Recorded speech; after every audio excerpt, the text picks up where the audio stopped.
We're starting with breaking updates coming in. Amid the escalating border conflict with India, as many as 20 Pakistani army personnel have been killed as they came under a massive attack in South Waziristan, the responsibility of which was claimed by the Tehrik-i-Taliban. Now, details coming in of the havoc that was wreaked. In fact, TTP attacked Pakistan military's outpost in Khyber subdivision of South Waziristan, saying that it carried out a multi-phase operation, taking down 6 Pakistani soldiers with laser-aided rifles. The military convoy, which was sent to support the outpost, was attacked, and 20 Pakistani soldiers have been killed. Dramatic visuals that show the moment of the strike taking place as the TTP and the BLA fighters strike, and it is the Pakistani army personnel that are taken down.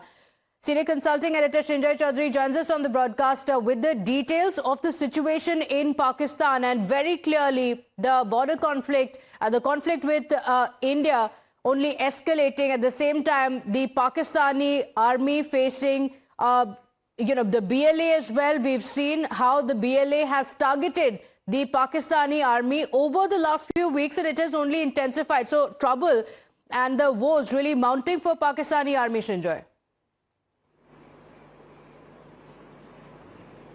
It's a three-front war that the Pakistani army faces. It's begun something with India that it need not have. That, of course, is one matter altogether.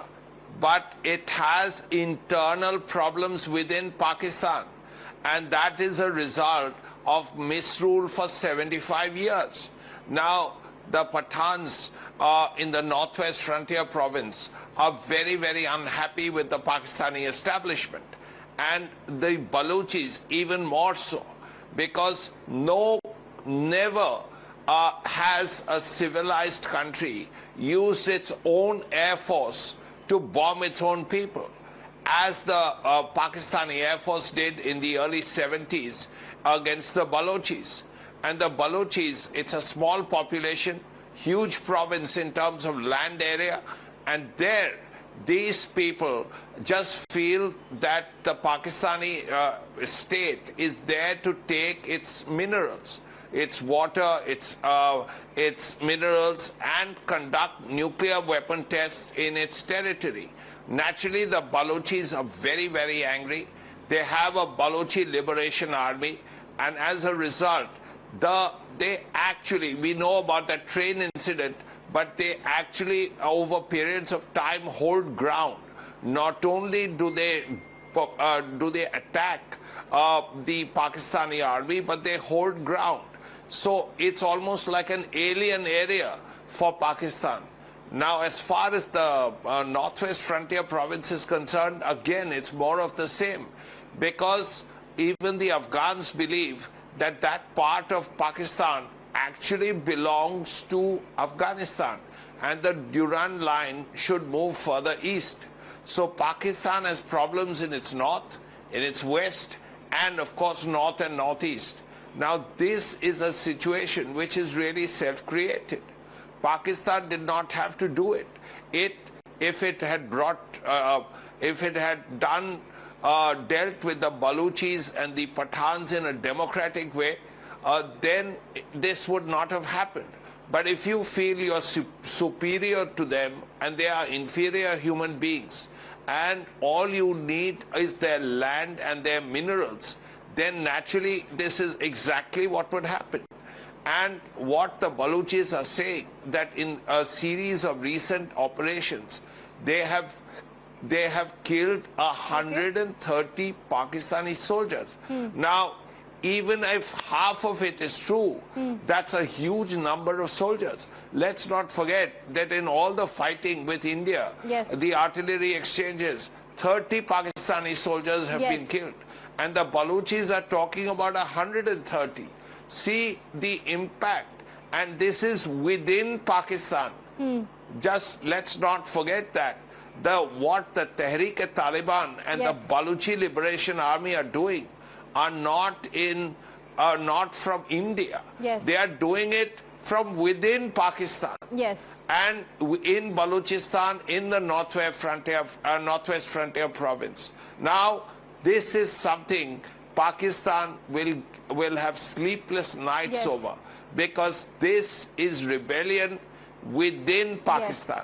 Yes, rebellion within, which is only increasing, and Pakistan is losing its soldiers left, right and center, and that should be a matter of grave concern for the Pakistani army, for Munir. And Pradeep is also live with us. And Pradeep, as Srinjoy was pointing out, in this multi-pronged attack, from attacks coming in within Pakistan as well, it seems to be a self-created problem for Pakistan.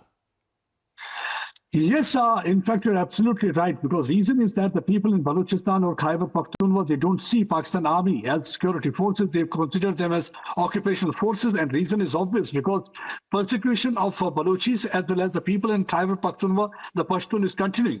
They are treated like second-class citizens. They're completely marginalized. They do not have say in the political class, political circle. They do not have say so far as administration is concerned. All they are suffering at the hand of the Pakistan army. That's often, you must have seen that the people are coming there protesting, saying that ye jo dehshatgardi hai, इसके पीछे पाकिस्तान फौज की वर्दी है, because they say Pakistan फौज is only trying to terrorize. This is the only army that has used helicopter gunships and tried to bombard the areas in these, whether it's Balochistan or Khyber Pakhtunkhwa. No other army would have ever done that, targeting their own people in such a manner, using their aircraft to bombard them or to helicopter gunship to target them. And this had been going on for years together. That's one of the reasons that there is no love lost between the two. And we have seen over the period of time, Baloch Liberation Army is having an upper hand. As Srinjoy said, that 130 people they claim to have killed so far as Pakistani soldiers. But there are videos also that clearly indicate how they are triggering of improvised explosive devices and blowing them into smithereens.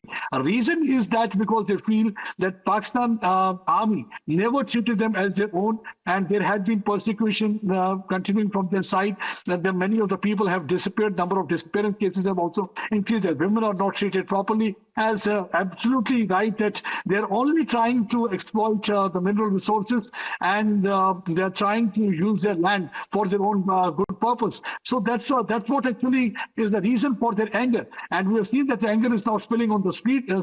And what is more important is that earlier the Baloch Liberation Army used to be a ragtag army. It was only some people who used to join. But now educated people also started getting connected to the cause, and they too are joining Baloch Liberation Army. You must have seen from their press release also, because there are educated people who are coming out with the press release. They are properly edited. Okay, all right. Pradeep, we seem to be facing technical difficulties, but what you mentioned was the trouble that is only mounting for Pakistan.